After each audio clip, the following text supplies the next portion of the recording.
안녕하세요. 오늘은 이마발이라는 곳에 왔습니다.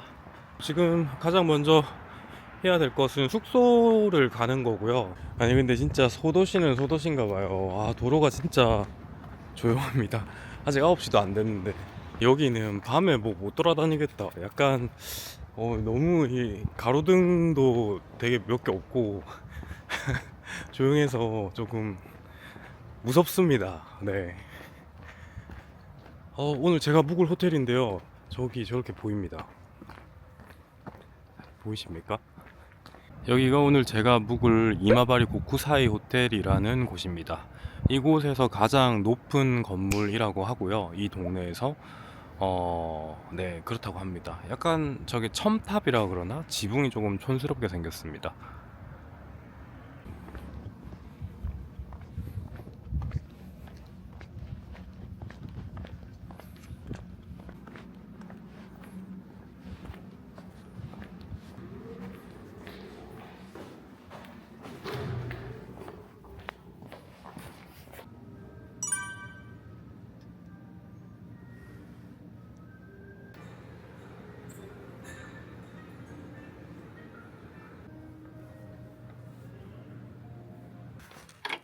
두둥.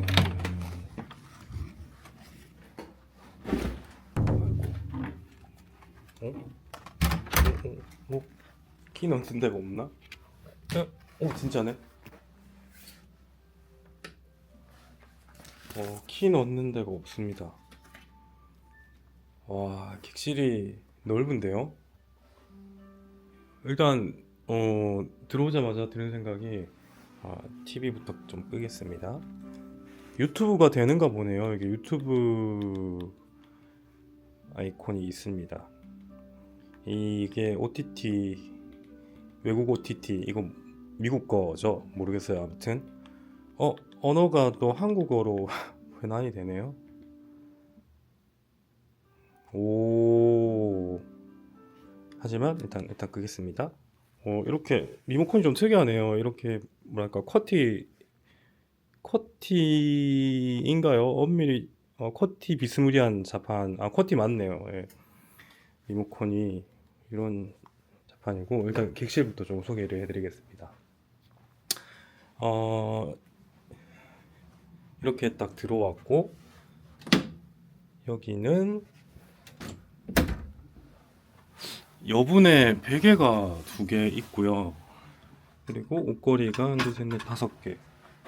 그리고 그 일회용 슬리퍼랑 이 슬리퍼는 뭐죠?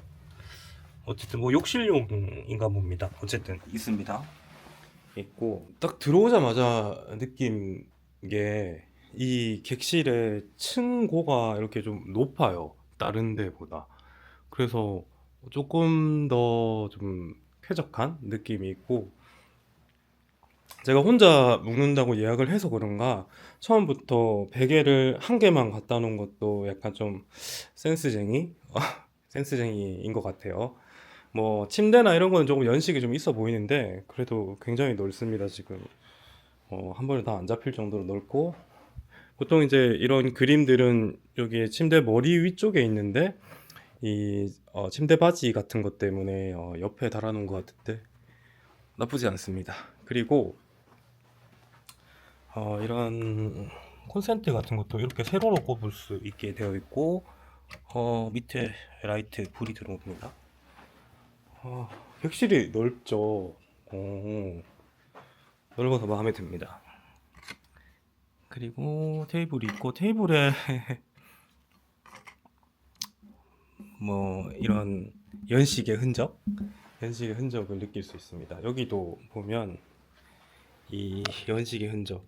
왜 이런 게 있을까요? 원래 이 금연객실인 걸로 알고 있는데 이건 약간 담배빵, 성냥빵 이런 느낌 아닌가요? 여기 이렇게 컨트롤러가 실내 공기 난방을 조절할 수 있고, 여기 뭐 이런 거는 별 볼 일 없고, 이렇게 거울도 뭔가 옛날 거울 같은 느낌. 그리고 이 넓어요. 화장대 넓고. 근데 상대적으로 확실히 TV가 너무 작다. TV는 진짜 작네요. 이게 TV가 좀 컸으면 좋았을 텐데 말이죠. 네, 이렇게 수납할 공간도 따로 있어요. 가운인 것 같은데요. 이런, 아이고. 그리고 여기는 얼음통. 제가 지금 일본어를 읽을 수는 없지만 왠지 에비앙은 공짜일 것 같지 않습니까? 근데 그거 아세요? 에비앙이 우리나라는 진짜 비싼데 일본에서는 그렇게 비싸지는 않더라고요, 에비앙이. 그래서 좀 쓸데없이 비싸다 하는 생각. 뭔가 뭐랄까 고풍 있는 마님들이 쓸 것 같은 이런 거 되게 쓰지는 않겠지만 뭐 나쁘지 않아 보인다 하는 생각이 좀 드네요. 이거는 약간 다도용인 것 같기도 하고 그렇습니다. 네. 커피 별로 제공되는 기본 어메니티는 없는 것 같고 원래 아마 요런 쪽에도 다 있었겠죠? 있었을 것 같은데 사람들이 안 이용하니까 뺀 것 같아요.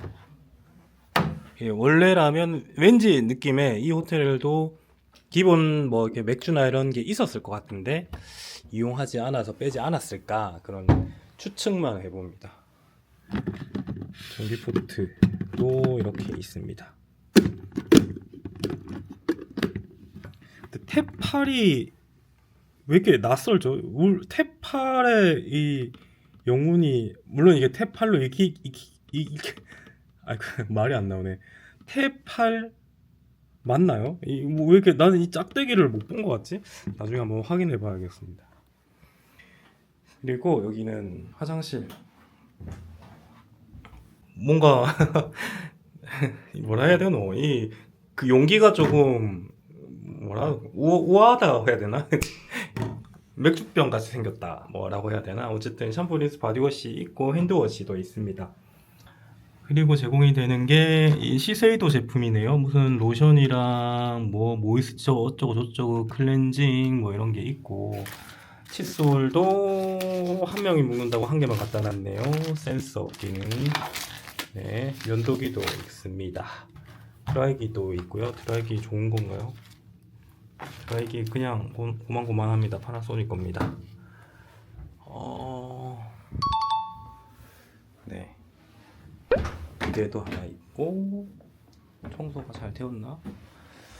그리고 욕조도 이렇게 하나 있습니다. 욕조도 사이즈가 작지 않아요. 이 정도면 충분한 한 사람이 목욕을 즐길 수 있을 정도고 이거는 확대경이구나. 확대경 이거 확대경입니다. 자, 객실 소개는 여기까지 하고 마지막으로 이 바깥 풍경 야경을 한번 보도록 하겠습니다. 짠! 오, 야경이 좋습니다. 여기가 20층이거든요. 근데 지금 이거 비쳐서 잘 안 보이죠. 이거는 나중에 낮에 보여드리도록 하겠습니다. 일단 경치가 좋습니다. 뒷날 아침에 일어나니 해 뜨는 풍경도 볼 수 있더라고요. 아침을 멍 때리면서 해가 떠오르기를 기다렸습니다. 해 뜨는 건 참 오랜만에 보는데 묘하게 기분이 좋더라고요. 저기 보이는 다리가 구르시마 해협대교인데요. 자전거 라이딩 하시는 분들의 성지라고 합니다. 저 다리들을 건너 총 9개 다리와 섬들을 건너면 풀코스는 한 70km 정도 된다고 합니다. 물론 저는 저기 가기는 했는데 자전거는 타지는 않았습니다. 조식당에서 밥 먹고 커피를 테이크아웃 할 수 있어서 테이크아웃을 했는데 평화로운 바깥 풍경과 같이 참 멍 때리기 좋더라고요. 근데 저는 이곳 호텔 처음 예약할 때 오션뷰인지 모르고 예약했습니다. 여기 보이는 게 이마바리 성인데요. 생각보다 그렇게 막 높지는 않죠. 여기는 3층 대욕장입니다. 대욕장은 오전 6시부터 9시까지, 오후 4시부터 11시까지 두 타임 운영됩니다. 투숙객은 1100엔이고요. 수영장과 헬스장은 오후 4시부터 9시까지, 투숙객은 550엔입니다. 이 호텔 단점 중에 하나가 근처에 편의점 가까운 곳이 없다는 겁니다. 그래서 그런지 여기 맥주 자판기도 있더라고요. 근데 가격은 편의점보다 묘하게 조금 싼 것 같은데 기분 탓인가요? 이곳에서 수영장 가는 동선을 말씀드리면 먼저 신발에 락커를 놓고 대욕장에 가서 탈의실에서 수영복으로 갈아입고 여기를 이렇게 걸어 지나갑니다. 여자분은 왼쪽으로 가서 수영장을 가고요. 남자분은 한층 올라가서 수영장을 가게 됩니다. 그러면 수영복을 환복한 상태니까요. 당연히 남자의 경우는 상의가 탈의되어 있을 거잖아요. 그래서 뭐 다소 민망할 수 있으니까 상반신의 그 맨살만 가리라고 얇고 큰 타올을 주시기는 합니다. 여기는 헬스장인데 솔직히 구색도 안 갖춰놓은 공간이고요. 수영장은 헬스장이랑 붙어 있습니다. 수영장은 생각보다 좋았습니다. 5개 정규 레일이 있었고요. 태양은 없지만 여기 선베드랑 테이블이 있고요.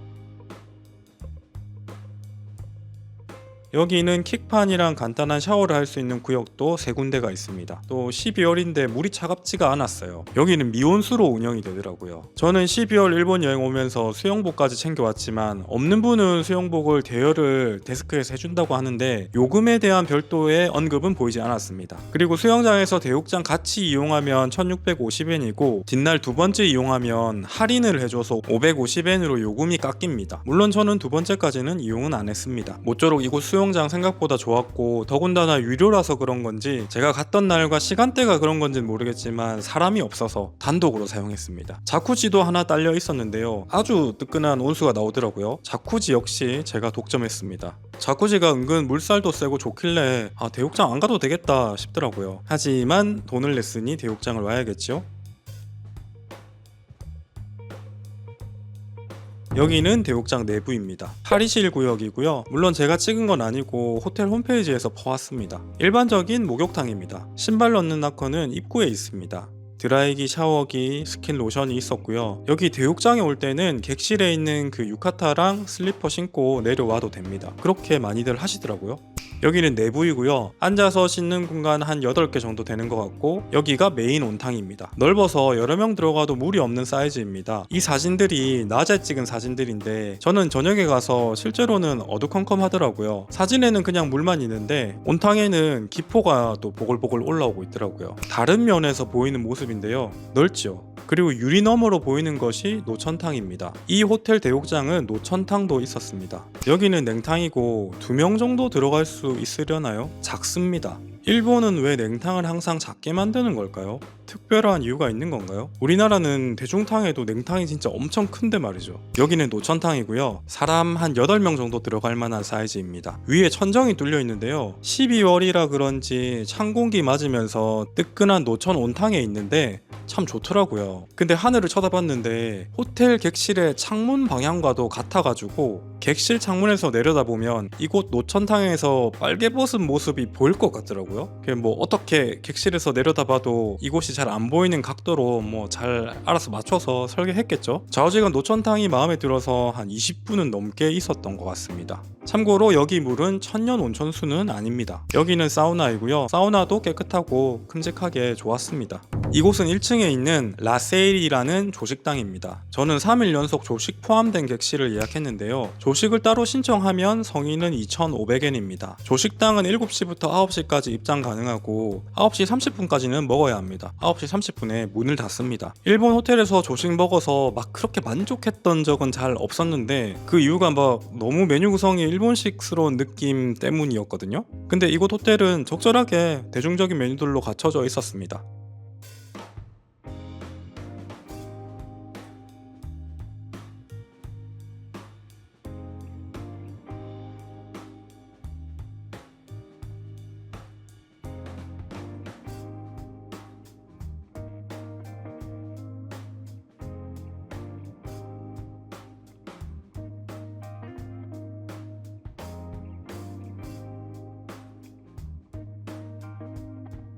이곳은 디저트 코너입니다. 시리얼이랑 차 종류 그리고 커피가 있습니다. 호텔 근처에 커피숍이 없어서 여행 출발 전 커피는 조식당에서 먹어야 합니다.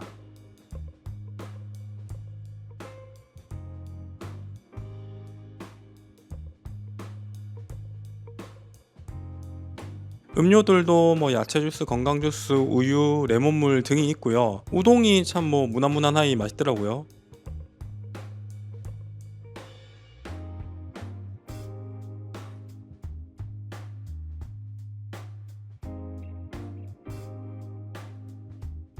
이건 스프고 스프가 생각보다 묽은 스프였습니다.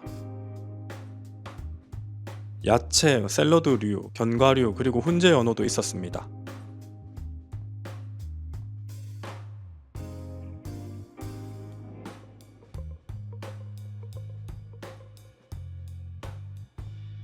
이건 밥에 도미살을 올려가지고 뜨거운 물을 부어 먹는 음식인 것 같은데요. 회는 먹어도 저는 이상하게 이런 건 잘 안 땡겨서 안 먹었습니다.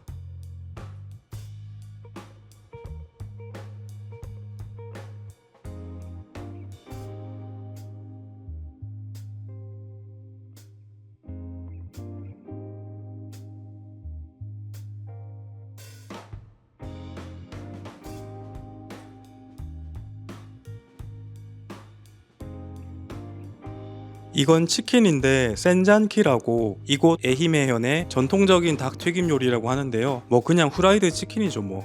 생선류는 뭐 손에도 안 대었습니다.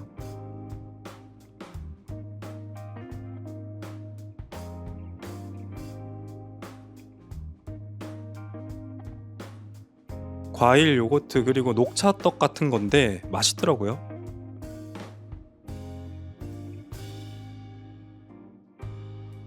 여기는 지역 특산물입니다. 다시마, 미역, 생강 같은 것들이 있었고 이거 포장된 거는 낫또이고요. 이 귤 주스 나오는 머신은 마스야마 특산물이라서 있는 것 같은데요. 근데 여기서 먹으면 공짜입니다. 조식에서 특히나 마음에 들었던 부분입니다. 조식 메뉴에서 개인적인 취향은 훈제 연어, 새우튀김, 녹차떡 정도가 맛있었던 것 같고요. 전반적으로 모난 것 없는 조식이었습니다. 다만 아쉬운 점은 3일 내내 메뉴 구성이 하나도 바뀜없이 똑같더라고요. 한두 개 정도 메뉴의 변화가 있었으면 좋았을 것 같은데 혹은 평일과 주말에 조식 메뉴 변화라든지 그런 부분이 없어서 살짝 아쉬웠습니다.